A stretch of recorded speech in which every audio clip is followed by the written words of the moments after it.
সুখী হোক, কিন্তু রাফির সাথে বিয়ে হলে ও সুখী হবে না, এটা তো আমি জানি। ওরা তো জানে না। কি করব আমি? একের পর একটা করে সিগারেট টানতে লাগলাম। এইভাবেই 3টা দিন চলে গেল, আর আজকে ওর বিয়ে। আমি বাথরুমের ট্যাপ ছেড়ে দিয়ে কান্না করতে লাগলাম।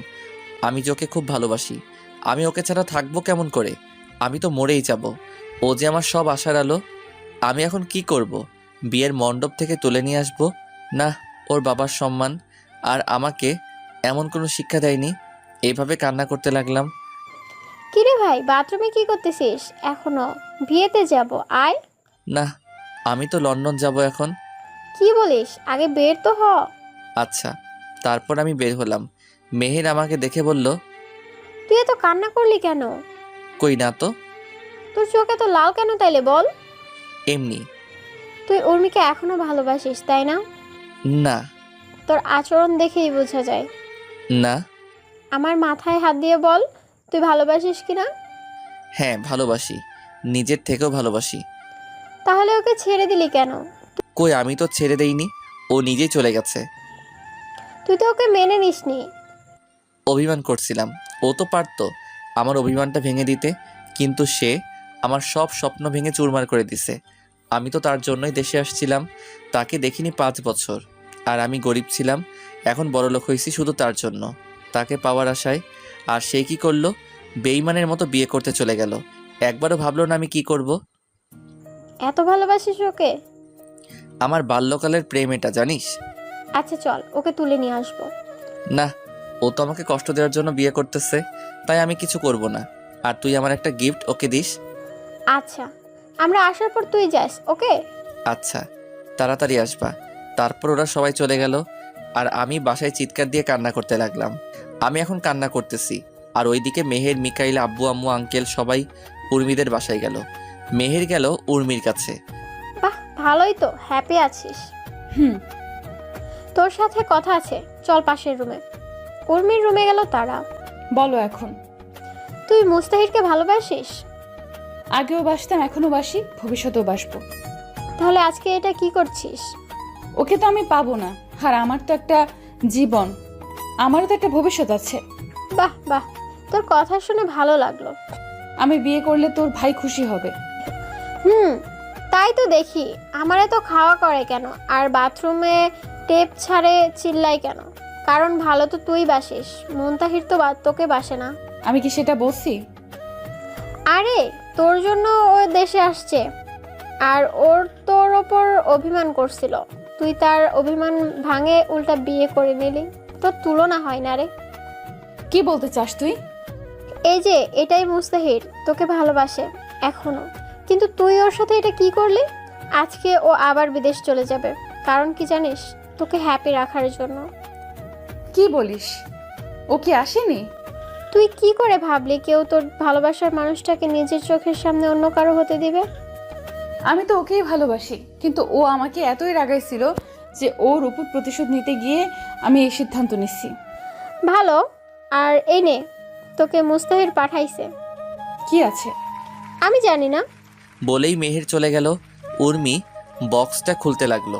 দেখলো একটা পিঙ্ক কালারের শাড়ি আর একটা মোবাইল ফোন, একটা চিঠি। সবার আগে চিঠিতে হাত দিল।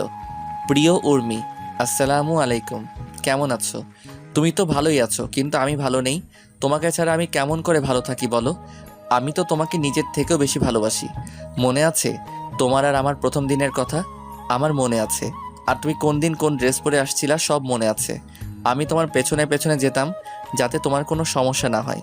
আর আমি হুড়ি পরে তোমাকে সাহায্য করতাম, কারণ আমি চাইতাম তুমি আমার সাহায্যের জন্য না, আমার ভালোবাসার জন্য আমাকে ভালোবাসো। আমি আগেই জানতাম তোমাকে পেতে হলে আমাকে প্রতিষ্ঠিত হওয়া লাগবে, তাই আমি প্রতিষ্ঠিত হয়ে এসেছি। কিন্তু ভাগ্যে নাই। আর একটা শাড়ি দিলাম, পরিও, অনেক সুন্দর মানাবে। ফোনের ভিডিওটা দেখো। ইতি, মুস্তাহির আহমেদ উকিম। তারপর সে ফোনের ভিডিওটা দেখতে লাগলো। সেখানে দেখলো রাফি আর মিলির প্রেম কাহিনী। এটা দেখে উর্মি চিৎকার দিয়ে মুস্তাহির! সবাই দৌড়ে এলো দেখার জন্য কি হয়েছে না হয়েছে। মামুনি, কি হয়েছে? আব্বু, আমি মুস্তাহিরের কাছে যাব। আমাকে মুস্তাহিরের কাছে ক্ষমা চাইতে হবে। কেন, কি হয়েছে? আমি মুস্তাহিরকে ভালোবাসি, আর তোমাকে আর আমাকে একদিন এই মুস্তাহির বাঁচিয়েছিল। আমি ওকে ভালোবাসি। কিন্তু রাফি? দেখো রাফির কার্ড। ফোনটা আফজাল চৌধুরীকে দিয়ে দিল। এরপর উর্মি মেহেরকে খুঁজতে লাগলো, কিন্তু মেহের বাসায় চলে আসে। উর্মি তাড়াহুড়া করে গাড়ি বের করে আমাদের বাসায় আসে, কিন্তু এসে দেখে কেউ নাই। তখন দারোয়ানকে বলে আমরা কোথায়? দারোয়ান বলে আমরা এয়ারপোর্টে। এটা শোনার পর উর্মি গাড়ি অনেক জোরে চালায়, কিন্তু সামনে কিছু একটার সাথে বিশাল সংঘর্ষ হয়। এইদিকে আম্মু আমি যাই। বাবা থেকে জানা, তোকে ছাড়া থাকতে পারবো না রে। থাক না। বাবা থাকো, ওখানকার অন্য কেউ দেখবে। না আমার যাওয়া লাগবে। ক্রিং ক্রিং ক্রিং। আরে আফজাল, যে কেমন আছিস? ও মাই গড, কেমন আছো? কোন হসপিটালে এখন? ওকে আমরা এখনই যাচ্ছি। কি হয়েছে বাবা? উনি অ্যাক্সিডেন্ট হয়েছে। কি? কোথায় এখনো? হাসপাতাল? আমার কলিজার কিছু হতে পারে না। আমি গাড়ি নিয়ে একদম হাসপাতালে। বাইরে দেখি আফজাল চৌধুরী। আমার কলিজার কি হয়েছে বলুন? তেমন কিছু না, একটা চোট লেগেছে। আমি যাব ভেতরে। ওর কি হয়েছে বলুন আমাকে। বাবা তুমি থামো, আমি দেখছি কি হয়েছে। তুমি আল্লাহকে ডাকো। কিছুক্ষণ পর ডাক্তার বের হলো। একে একে দেখা করবেন, কেউ উত্তেজিত করবেন না। একে একে সবাই দেখতে গেল। আমি এইদিকে নামাজ পড়ে দোয়া করতেছি, ওইদিকে মা এখন কেমন লাগছে? মুস্তাহির কই? আছে। এরপর সবাইকে একই কথা বলে উর্মি। এইদিকে আল্লাহ আমার উর্মিকে ফিরিয়ে দাও খোদা। আমি ওকে ছাড়া এক মুহূর্ত থাকতে পারি না আল্লাহ। কে যেন হাত দিল আমার কাঁধে। যাও, উর্মি তোমাকে খোঁজে। আমি দৌড়ে গেলাম, দেখি উর্মি অন্যদিকে তাকিয়ে আছে। আমি গিয়ে ওর হাত ধরলাম। মুস্তাহির, তুমি আমাকে ছেড়ে যেও না। দেখো আমার অবস্থা কেমন হয়ে গেছে। আমি তোমাকে ছাড়া বাঁচতে পারবো না। মুস্তাহির, যেও না আমাকে ছেড়ে। আমাকে মাফ করে দাও। আমি কিছু না বলে জড়িয়ে ধরেছি। আও, আমি ছেড়ে দিলাম। না শোনা, কোথাও যাব না। সত্যি? হুম। জড়িয়ে ধরো। না, শরীরে অনেক ব্যথা তোমার। তুমি ধরবা নাকি চিৎকার করব? ওকে ধরতেছি। চেপে ধরো না। ব্যথা পাবা তো? তুমি আমার সব, আমি ব্যথা পাবো না, ধরো। এইভাবেই বেঁচে থাকুক হাজারো ভালোবাসা। আমি সবাইকে বলবো, ভালোবাসার মানুষকে ছেড়ে যাবেন না। সমাপ্ত। গল্পটা কেমন হলো জানাবেন।